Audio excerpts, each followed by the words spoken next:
I was deep in fabrication, facing a seemingly straightforward job: custom sheet metal racking for heavy bottles. The client provided the blueprint, a V-shaped cradle. It looked fine on paper, but my gut screamed danger. These bottles weren't light trinkets, they were heavy weights. A thin V cradle would inevitably deform under the load. The force distribution was simply wrong. I knew it before I even started cutting metal. I proposed an L-shaped rack instead. It wasn't the aesthetic choice, but it was mechanically sound. It would distribute weight perfectly and resist bending while still securing the bottles completely. I explained the mechanics, and initially, the customer was receptive to the L shape. But then my CEO entered the scene, a man who treated every problem as a sales opportunity, regardless of physics. He dismissed my expertise with a wave of his hand.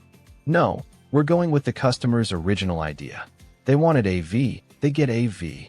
The technical reality meant nothing to him. He didn't want to explain why we changed it. He just wanted the illusion of compliance.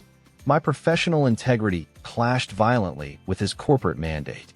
I pushed back again, calmly reiterating the stress points and reminding him that the customer had already signed off on the L shape after my explanation. But he doubled down. Follow the original request exactly. The mandate was clear, brutal, and utterly counterintuitive. I had no choice but to comply. So, I did it. I built the V-shaped piece precisely as requested. Every weld, every cut was done to spec, even though my instincts screamed that this structure was a ticking time bomb.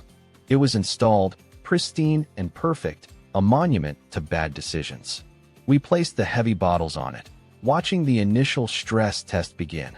Predictably, within 24 hours, the V started to deform. The thin sheet metal bowed outward, visibly wilting under the relentless pressure of the heavy load. The customer called us. His tone was measured, polite, and devastatingly accurate. Yeah, maybe your engineer had the right idea. Guess who had to fix it? Me. The CEO, having successfully overridden engineering logic, now faced the consequences of his own hubris and poor judgment. When we finally rebuilt it, under immense pressure and scrutiny, I didn't hesitate this time. I knew what worked. We went with my original L-shaped version. Sometimes, the most aesthetically pleasing design is the one that simply defies physics and ego.